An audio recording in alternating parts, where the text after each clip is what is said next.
Hello guys and welcome back to my YouTube channel. My name is Charity Wanyonyi. I'm the founder of Charity Safe Haven, where I provide nutrition services. I have featured guest speakers to talk about different nutrition topics. I'm also a mental health advocate. I'm a digital content coach. I research. I'm currently almost done with my postgraduate studies, so I do a lot and I'm very appreciative. Today is going to be like a slow kind of channel episode, and I want you guys to go along with me because I feel like I have actually enjoyed recording this. So see till the end. It will not be long, it's just a mini short presentation where we're going to look at nutrition and mental health and what we don't talk about enough. So don't forget to subscribe to my YouTube channel. Let's get to 150 subscribers. We are at 100, and follow me across all my social media platforms at Charity Safe Haven, where I share just nutrition information, education simplified in a layman language so that you can be able to understand. Yeah, so we're going to look at the connection and why food is very, very important when it comes to self-care. And did you know, guys, what is on your plate affect your mood? And this I'll talk about in my story. We often talk about nutrition and mental health separately. Sometimes people just think mental health is all about you in your mind or in your head, but for me, I feel like they are deeply connected. In reality, if you've experienced mental health, most of the time look at how you eat, and this is just an extension of my food a self-care series. If you've been following me and you've connected with me on LinkedIn, I used to share this series on Sunday, but I want to move it on Monday so that I can make it a thing, so that we can be able to just build a community where we talk about openly about the relationship between food, our mental health, and self-care. And today I want to explore something that we don't talk about enough, and that is how food impacts our mood, our focus, and our overall mental well-being. So stay till the end. Like, leave a comment. How do you feel about food and mental health? Do you use food as part of your self-care routine? Leave it in the chat box or in the comment section wherever you're watching from, and we'll continue talking. So we're going to look at the overlooked connection in all this. No, often we used to just think mental health. We look at the therapy, we tell people to go to therapy, we tell people to apply this mental health techniques, stress management techniques, meditate, journal, do all things. And yes, guys, they're very, very important. They are, I use them. Sometimes they work. Sometimes I feel like, well, I need to just do something, because for me, I have the case of stress eating when I'm stressed. Yeah. And some people, if it's not really taken care of, they resort to medication, like they are admitted to rehab so that they can be able to just walk through what is important. But I feel like sometimes what gets overlooked is that our brain is one of the most energy demanding organs. Guys, our brain never sleeps. Maybe at night it will, but if you have insomnia, you'll know how hard it is to sleep. So glucose is usually used by our brain. That's why I said it's an energy demanding organ, and glucose is used in our body to provide us energy. And what we eat directly affect how well it functions. So if you don't eat well, you're not going to function properly. Hence, it's going to affect your mood. It's going to affect your focus, fogginess, just tiredness, fatigue, and all that. So on the other hand, when you're stressed or anxious, our eating habits, they tend to change. That's why I said sometimes when you're stressed, just assess yourself. When you're stressed, 100% your eating habit is going to change. Especially for me, when I have an anxiety, I'm going through a panic attack or a full-blown depressive episode, I usually change how I eat. I sometimes just sit a whole day, I've not had anything, and then it can be on the other side. I wake up and I'm just stressed eating, and I comfort eat, which sometimes it's not really good. And for me, when I crave a lot of unhealthy food. This I was talking about when I was invited by the Patakura team in the Mind Link Safari, where we talked about nutrition, gut health, and mental health. And you will see from people who attended, sometimes you just want the comfort, you crave it, and that is why taking care of both body and mind together is very, very important. Honor your body, honor your mind. Yes.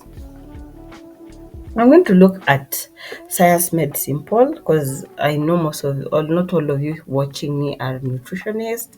So I'll try my best to break it down for you guys. If you've been following my food series, I think I'll start sharing also on my other platform so that you can follow along. If you're here, leave it in the comment section if you really want me to be posting this on my TikTok, Facebook, and Instagram. It can be in form of reels. You want carousel, just leave it in the chat box and I'll be able to get to that. Though managing a lot of things sometimes can make you crazy. So we'll start with omega-3, and omega-3 is found in foods like fish. That's why you'll see people being told to eat fish. You'll see um, 7 C's cod liver oil being prescribed to kids to improve their brain development and all that. Also, chia seeds, and most of the seeds, those are flax seeds, just seeds that are groundnuts that are rich in the healthy kind of fats. We have the monosaturated and the polysaturated. I'm not going to go into those big jargons. We talked about simplifying, so I'll just leave it at those foods rich in healthy fats actually support mood balance. Also, we're going to look at the B vitamins. B vitamins, those are B1, B2, B3, B4, B5, B7, B12, mostly found in whole grains. I leave the names of the B vitamins on the screen so that you can follow through. They are mostly found in whole grains, green leafy vegetables, and they help reduce fatigue. That's why sometimes when you're constantly fatigued, go get checked. You'll find that most of the time your B vitamin are really low. And if you find your mood is off, look at the kind of food you're eating. I know most of us, we crave unhealthy food which mostly are rich in saturated and trans fats. Yeah, so you have to really look at the kind of fat you're eating. We're going to look at the gut brain axis. If you're on LinkedIn and you attended one of our previous sessions on the Nutritionist Corner, where we brought Grace and she talked about the gut relationship with our brain, and that is the gut brain axis. Half the time is very, very powerful. That's why there's a trend that really just is catching up on the gut health. People are looking at what they're eating. This promotion of kombucha, those are probiotics, kefir milk, how to make them, because it's very powerful. The gut and the brain are connected through what is called the gut brain axis. Yeah, that's why I've bolded it and put it in brackets, meaning a healthy gut often translates to a healthier mood. If your gut is really good, you'll not have mood swings. But most of the time, when you eat food that you're not supposed to eat, you become bloated, you skip meals, you will experience mood swings. And this I can attest. Since I've been, you can go to Instagram and follow Nutrition by Denya, because I'm not actively practicing. I usually just also follow what my fellow nutritionists are recommending because that is their area of speciality. I have really been working on my gut health and I feel like my mood swings have really reduced. A while back, I used to have very bad mood swings, and she encourages small, consistent choices, which have really impacted me in a big way because it's been 4 months or five of following her challenges. Follow her on Instagram. I leave her username. Follow her. She talks really about creating monthly challenges and you just follow through. And if you want more service to do with enhancing your gut health and everything, you can follow her on Instagram. She'll be able to take you through. Yeah, because if you skip meals, it can trigger irritability and low energy. You know, the sugar crashes we talk about. That's why she really wants you to start small, change consistently, and you'll feel the impact later on. Yeah. We want to look at what we don't talk about enough. Yeah, here's the truth, guys. We don't talk about these things enough. We don't talk about often stress make us forget um when to eat. You know, if you have a stressful day, a day can go by, you've just only had breakfast, and then you remember you have not eaten a snack, you've not eaten lunch, The next meal you eat is maybe late night. If you're working, you don't have time to prepare, yeah. Or how emotional eating is a coping mechanism, not something to be ashamed of. For me, I've come to really talk and look into my emotional eating. I've really accepted it, and I create awareness around it so that it's not something to be ashamed of.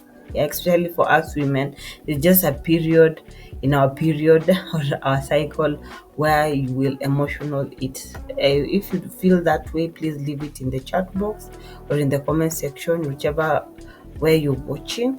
Let me know. And it's not something to be ashamed of. We don't talk about how diet culture adds pressure and guilt instead of support. You log into your social media, you see this person dieting, this a huge wave of semi-glutide injection, Ozempic diet, fast weight loss. And I can just see, I'm very curious because I'm also doing a lot of research. I followed almost everyone who is following that semi-glutide trend. I really want to see the outcome of when they stop, because for me, I feel like if you don't have money, that thing is not sustainable, because those injection, I think one goes for 30k or 40k. So you can imagine how many injections you'll need. You'll have to spend a lot when it comes to that. So I'm follow them for research. Don't judge me, yeah. And we rarely acknowledge that mental health challenges can affect our appetite too. Sometimes you just stress, you want to cry, you want to do what, you reach out for that food, you eat. Sometimes you're depressed, you don't want to eat. It's not just in your head. People just think mental health is all in your head. When you have mental health issues, go to a shrink, get shrunk, come back. And sometimes you can see when you're stressed, food is usually our comfort. So it's very, very important to know the role of nutrition in just your body and mind. Yeah. So we're going to talk about my story. I like sharing real case stories.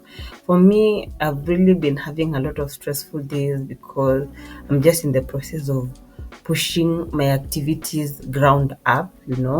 I'm pushing them to materialize. I'm pushing them to just to be where they're supposed to be. I remember for me, when I go into a new environment, I go to new workplaces, I usually just have a change in how I eat. It changes my breakfast, it changes my lunch, it changes my stomach becomes even more bloated because you don't know where you're around a way. You don't know your way around where to get good food.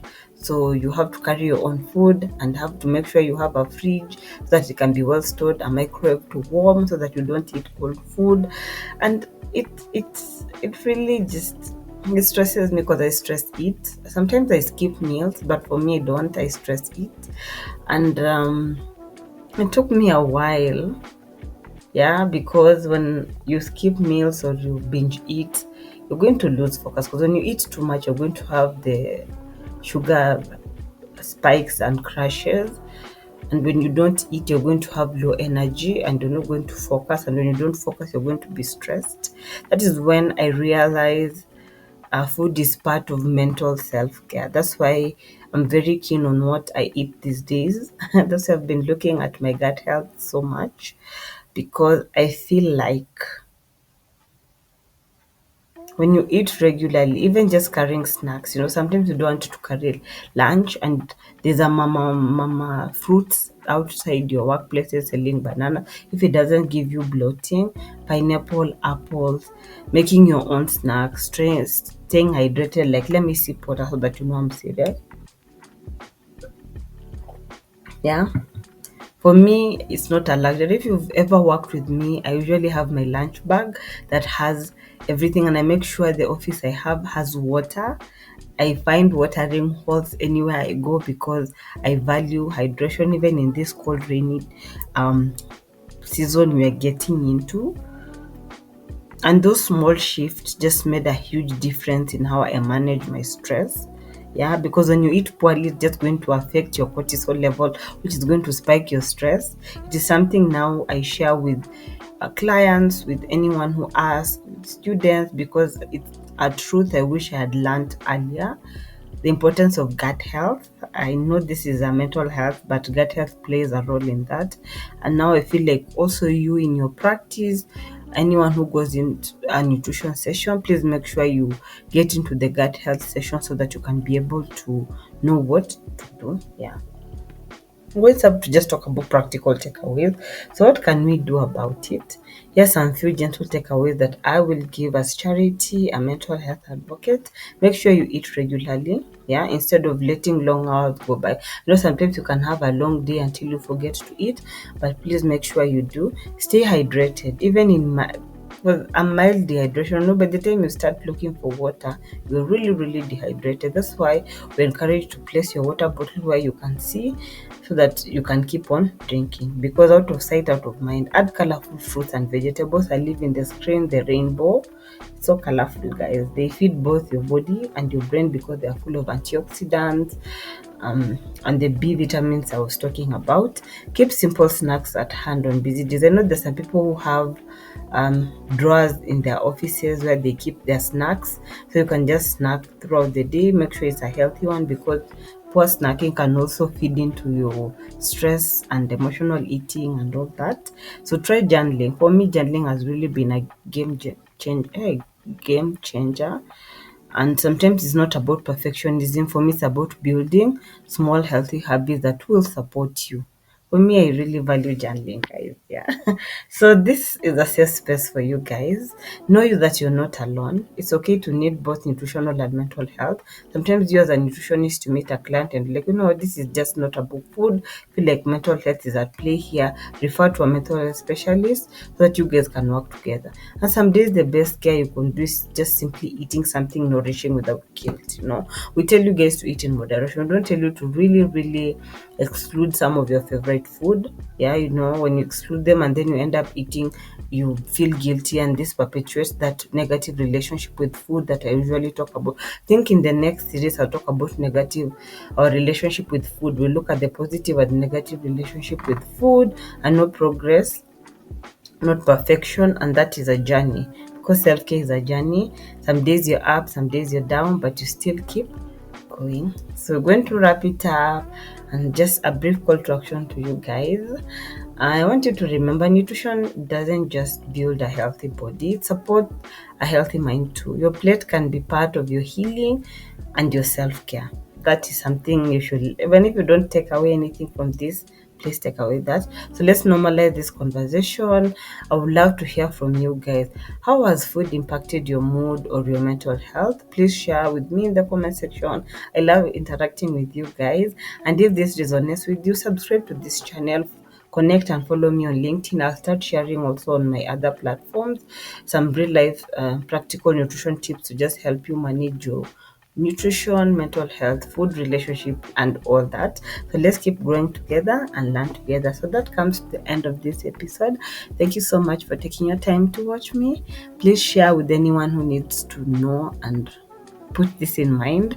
Subscribe to this channel. Let's get to 150 subscribers, guys.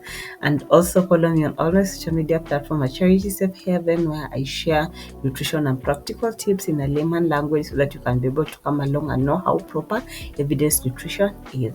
So until next time, I've been yours. Bye.